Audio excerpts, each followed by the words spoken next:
Don't want to leave your 3% interest rate? Hey, it's Josh and Brian here with the Linhart team at Coldwell Banker Realty. We got some tips and tricks here to navigate through that process.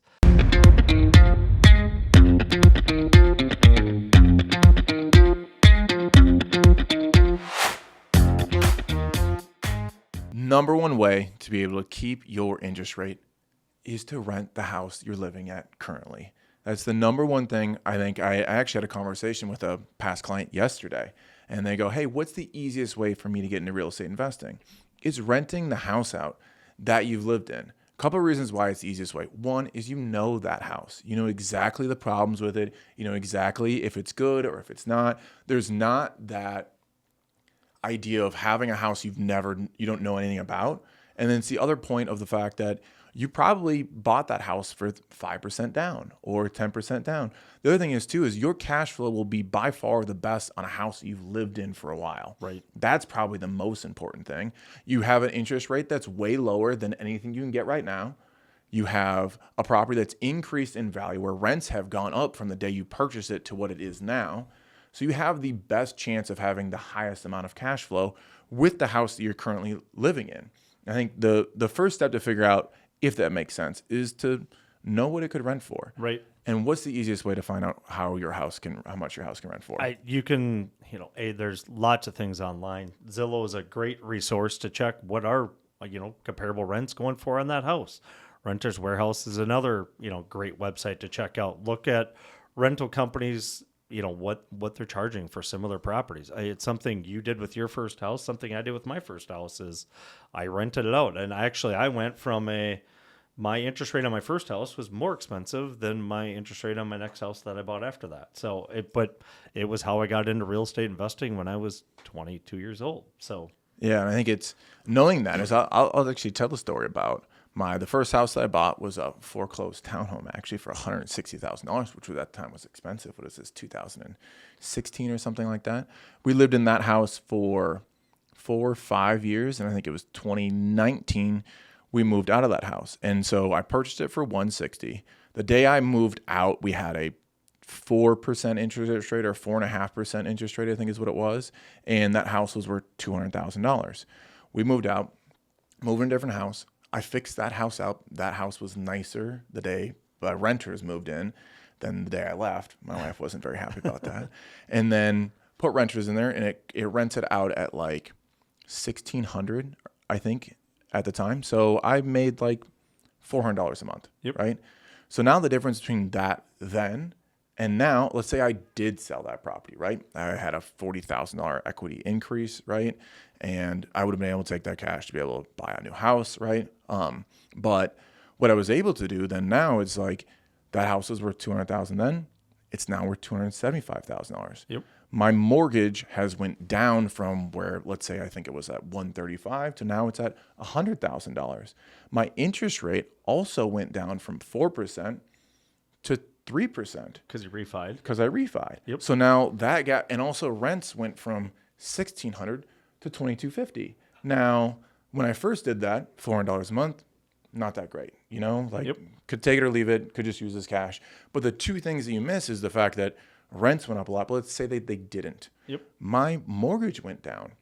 My mortgage rate went down, but also my mortgage principal balance went down, while also the equity in the home went up. And then also my cash flow went up. So I think what happens a lot when somebody initially buys a rental property, or they leave their house and they go, well, I'm only getting $300 a month. It's not that much. And that truly probably goes mostly just toward expenses. But the thing is over time, as that principal balance goes down and as that property increases in value and also your rents increase in value, that in the long run, it makes a lot more sense than it does right at the beginning. I think that's what stops people every single time. But I think having that is knowing that is by far the easiest way, because the other option is this. You leave that house. Let's say I left that house, right? I use that cash to buy another house, right? Now let's say I bought that next house at 5% down and I have that $40,000 in cash, right? So I save up a little more because I'll have to get to 20% down on another house. So right now in Minnesota, if I was to buy a decent rental property, it's probably going to be somewhere between $275 and $300. Let's just say $300, right? That's going to take me $60,000. Right. I'm going to take $60,000 to buy a house that I don't know a lot about, right? Yep. And then also with interest rates where they're at right now, right? My cash flow is probably $100-$200 a month, Maybe. if I'm lucky, right? I probably have another $10,000 I need to do updates in that, and I got this tiny cash flow. It's so then also take that of like, all right, let's say I took that $40,000 and I put it into my next house, right? And now it's like, well, I'll invest in the future. And I go, okay, well, I'm 34, right? And be like, how long will it take me to save up $60,000? Like that's a lot of money. Like, and most of the people can't do it. That's why they never do it. They talk about it, but never do it. Because you want to know what's better than saving up $60,000 and buying a job? Man, I really want a boat. Yep. I mean, I could use a vacation. I could use a vacation. You know, all of those things are like, well, I'm going to save up all that. So think about how long that time frame would be. Probably let's say it takes 10 years, right? Yep. Now I'm 44 years old. And now I go, okay, now I have the chance. I saved up the money. I want to buy a job. Is really what you're doing. Yep. Right? You're buying a job. And it's not a time-consuming job. It's not a very hard job, but you literally are. I'm going to take that. I'm going to skip all the fun things I could have done with that for the last 10 years. And I'm going to buy a rental property that I don't know a lot about, that I've never done before when I'm 44. But here's the biggest thing on that too is like the most important thing about owning an investment property is the fact of when that principal balance goes to zero. So now if I buy a 30-year mortgage when I'm 44 years old, I can't pay that off until I'm 74, unless I make extra payments for it, right? Now the difference is when you did it when you were 22, when you're 52 years old, that's zero. Yep. And that cash flow, you know, where it was with the mortgage in there, $300 a month. Yeah, I was making $200-$300 a month off from it. Exactly. And now that thing rents at $2,000 and you have no mortgage, well, you cash flow $2,000. Right. That's when you actually get to use it and my enjoy equity it. has grown for 30 years. For sure. And then you get that. You get all those other benefits. But I think it's a thing of like, people want to buy an investment property or they want to take their house and, you know, it's like, it's only a little bit in cash flow. It's like, yeah, it is a little bit in cash flow.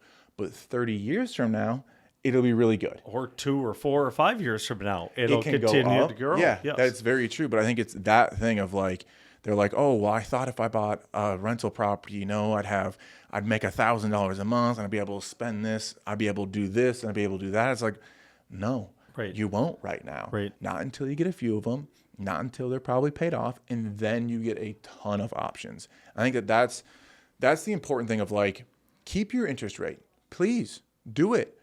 Keep that interest rate. The biggest thing that's going to happen is that second house that you buy. And this is where people don't do it. Is the fact that what happens with you getting pre-approved for a home, it's your DTI, your debt to income ratio. Now your old house will hold as a debt on your report. So what happens is you can't go above 45% or maybe potentially 50%. Let's just call it 50%, right? So if 25% of your income is used up by that debt on your previous home, well, you only have, you know, 35% left, 25% left. Wow, that's a easy math right there. 25% left. So you have to purchase that next house with 25% DTI. When usually people buy houses, you know, at 30 to 40% DTI. 50%. So you'll have to sacrifice on that next house, and that's what people won't do. Right. Is the biggest thing of like, sorry, you can't go from your first-time home buyer home that you bought at $250, right, or $200. You're going to have to buy a $300,000 house instead of buying the $500,000. Right. You're going to have to sacrifice a little bit, but now all of a sudden, hey, maybe you turn that next one into another rental property, and then you go buy that $500,000 house maybe or you could do that. $600,000 Well, house. Josh, let me tell you a story. Let me tell you a story. So I literally sold my second house yesterday. Yeah, yesterday we closed on selling my second house that me and my wife lived in, right? So we had the first house, moved to the second house. We bought that one at 160, right? The second house we bought it at 300, which was actually like a lot way lower than what we could afford, what you would expect a second-time home buyer to do. Like it was borderline a first-time home buyer house is really what it was. That's what I did so I was able to do that. And what I did in the process is I bought a duplex. I bought 2 duplexes actually, right? bought a development, Yep. right? And then now sold that house, bought the $500,000 or $600,000 house, right? That it actually should have or could have bought that first time, but now I have 5 investment Multiple properties more in between it, investments. Yep. and those investment properties pay for my mortgage of my current house. Yep. And that's the thing. And also the fact that I had those when I was 28, 29, 30 is when I'm 60, all those principal balances will be zero. Yep. And my cash flow will double. There's and your that's retirement savings. exactly. And that's the thing is like I had to take that sacrifice of that second house of what I could have done, what I should have done, what we probably What your wife would have wanted. would have loved, and went, this is what we're getting. Yep. Like this is so we can do these things. And you won't thank me now, but maybe 10 years down the road, maybe 20 years down the road, that's when you get the real benefit of it. And I think that's the hardest thing for people to do is to go, well, I can afford this. I really want that. It's like, Right. I got to sell this house so I can get that. It's like, wow, you could just get the same house. Right. Yeah. And I know it's not what you want to do, but understand that this will be worth it in the long run, but not right now. Correct. And I think that's the thing that people mistake on real estate investing is it's not great right away. It takes a long time. It takes a Build that long time. portfolio unless you land on win the lottery or something where you could go do it. But it's you're better Even off. then, but I think it's a thing of like it takes a long time before those investment properties actually become really fruitful. Right. They're not initially. It's really not. I think that's the thing that stops people, and they go, "Oh, I'll do that in the future." I'm like, man, you're missing out. I think it's the same thing as like investing in the stock market. Like if you wait and you've seen the numbers of like if you put $100 away when you're 10 years old or something, 60 years from now, what's that number, right? Yep. It's astronomically different than if you start when you're really early, right? Yep. I think that's the thing is when somebody goes to that second house and goes, I'll do this in the future. It's like, one, will you? When- How? right. How When are you is that going to? future? Right. You have a 40% DTI on this next house that you buy. You have 10%, you know what I mean? Yep. Like, how are you going to save all of that money? Will you? Right. More expenses will come up, and then also then you're not going to buy your first rental property till you're in your 40s or 50s, which don't get me wrong, still a good time, I think, to do it. Yep. You can do it and it does make sense, but everybody that probably buys at that time was like, oh, man, I wish I would have done this younger. Correct. I wish I would have done this a long time ago. Yep. Right? The amount of times you see that in real estate investing, like, I wish I would have bought that property back in the day. Yep. I still think about that for sale by owner lake property, right? Wish I would have bought that, Yep. Yep. But those don't look like good deals, or that doesn't look like a good deal at the time. And then down the road, you're like, wow, I'm really glad I did that. Right. I think that's the best way to keep your 3% interest rate. Right. And then it's, now you're going to buy that second house. All my equity or my down payments in this other house. How do I go proceed to the next house? Hey, Brian, I'm willing to take that sacrifice, but I don't have much for down payment. What are my options? What can I do with my finances? Yeah, and I think that's the important part of like, well, I need know that also is that second house that you buy, you can buy it at 5% down. Right. You don't have to have 20% down. If that was an investment property that you are buying and you stay in that house, you need 20% down. You have to. You worry about that. I'm going to have the mortgage insurance. It's like, well, that mortgage insurance is what, maybe $102. Well, guess what? Your rental property is making Pays you for it. $300-400. So that's covering your mortgage insurance and still making you money. I think that's the way to look at it too, of like, okay, let's say I have cash flow in my old house of $500, right? And then it goes, all right, well, if I'm 5% down here, I have $100 in mortgage insurance, or also my payment is a little bit higher than I want it to be. Well, Yep. technically, once you move into that house and you start getting a renter in here, it's going to reduce that mortgage payment theoretically. Correct. So I think looking at it from that aspect to go, yeah, I get it. Like, yeah, you have two payments here that it's at $6,000 and that's a lot, but it's like this one cash flows when it does. Yep. Right. And then that one goes, all right, well, this profit goes into this one.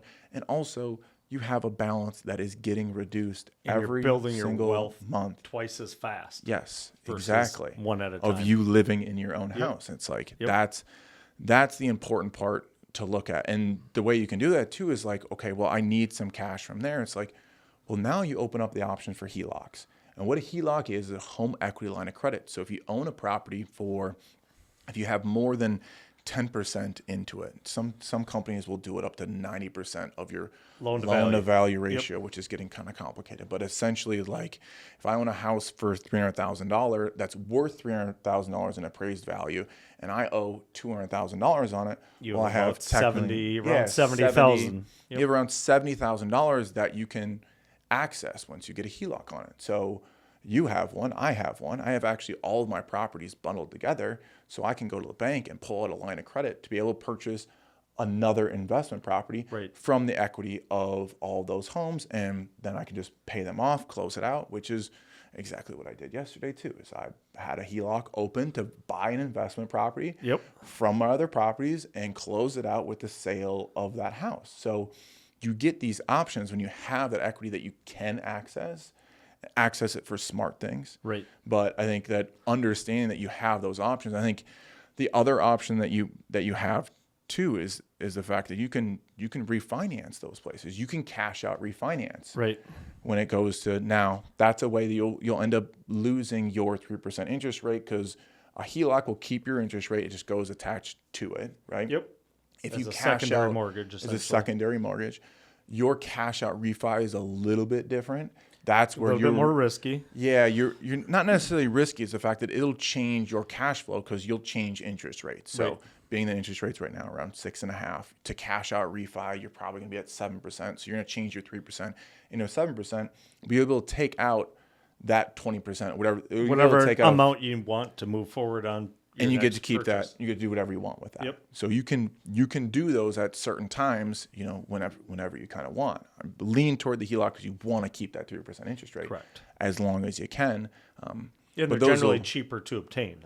Getting a HELOC is minimal closing cost versus costs like a complete refi is, $3,000, $4,000, $5,000. Yeah. So know that like a HELOC, if you have above 80% loan to value on your houses, you pay for an appraisal, or they can do automatic appraisals, so you don't have to pay the $800 for an appraisal, and it's $500 to $1,000. Yep. And then you have it where that interest rate will follow like the market for the most part. Yep. So it'll change. They'll lock it in for a year, maybe 2 years, kind of like that. But I think mine's at like 7 or 8%, something Yep. like that, or 9. You're probably somewhere around there, and with interest rates, mortgage rates at 6.5, so it'll be a little bit more, but they're interest only payments. So if I want to go buy a flip property, Yep. right, I can take that and I can use none of my own cash, and I can use that to pay the down payment. I can use that to do the repairs. I can use that to do the other things. Sell and the flip and pays it off, and now There you we get the go. extra money. Yeah. So that's a different level of investing or options that you can have. But I think ultimately when it comes to like, hey, I don't want to leave my 3% mortgage, don't then. Right. And your best option is to rent it. Correct. That's really the best option. And talking, and before you go rent it, and as long as you understand the rents and moving forward, talk to your lender and making sure, is this an option? Can I purchase? Do I have, can I go minimal 3% down or 5% down? Everybody gets hey, I don't want to pay mortgage insurance. But again, if you're renting your property, that money's paying for that. So it doesn't matter. Build your wealth, twice as fast versus one at a time, and if it comes down to, hey, ultimately in the end, I want to sell my house, or what do I got to do to get my house ready for rent? What are some tips and tricks we could do there to make that happen? I think when it comes to selling your house or renting your house, is understand this is like, if your house is really clean, if you've done paint, carpet, I'll tell you exactly what I did actually with my first property that we lived in, right? It was a foreclosure house, and the bank did the updates on it. So it's just, the cheapest carpet you can have, the cheapest paint you can have, yep. the cheapest light fixtures. So we went through and we repainted the entire place with decent paint, put in new flooring with decent flooring. We upgraded all of those really cosmetic things, and also fixed any of the rental things that could come up. It's like, I have to make sure this AC unit, we did an AC unit, I think we did a stove. So there's a few things of that, of like, I need to make sure that this place will last for a long time for these renters. And I think that doing those things will increase your chance of, one, to get a good renter in there. Yep. And to get somebody that'll stay for a long time. So I think that those are the few things you do. And I think that ultimately that's the way you keep your 3% interest rate. And I'll tell you a story to kind of end this. Is I reached out to one of my past clients who when she had just left college, before I think she even got a job, she was able to purchase a townhome. She purchased a townhome, at like 5% down during the pandemic when prices were kind of high. She stayed in that house for, 3 years or so, right? Similar situation to you. Yep. And then she got married. They want to get a bigger house. Then we're going to do it in a couple of years from now. And I reached out to them. We talked. I'm like, hey, do you think you'd ever want to rent or get into real estate investing? This is probably the best place to do it because a townhome is usually pretty easy because snow and lawn care is taken care of. Right. Siding and stuff is taken care of, as long as the HOA allows it. It's a pretty easy one to start with. Yep. So I gave her the numbers of like, hey, this is what I think it would rent out for. And she went to her loan officer and was like, okay, if I keep this property, what could I afford? And now she actually rented out the place like the week after she moved into her new house. So the renter, she already did all the stuff, had the lease agreements, had somebody chosen, a good renter. They were in there, and I think she has, a good gap on cash flow because her interest rate is so low. Yep. And she's able to keep that property. She purchased her next house with 5% down, which they didn't like doing because they don't like mortgage insurance. Yep. Right. But they did that, But they understand the now double they're- wealth building at once. now they're in their new house and they have a rental property. I don't even think she's 30 years old. Yep. And now she's got her first one. She'll understand what it is to have a renter, what that takes. She now has a house that she can be in for a very long time, raise a family in, do all of those things. And the biggest thing is she'll have the confidence to be able to do this again in the future. Right. Because that's the scariest part. So that is the best way to keep your 3% mortgage. If you like information like this, please follow, subscribe, or in the comments if you have any questions on specifically this topic. We'd love to talk about it more.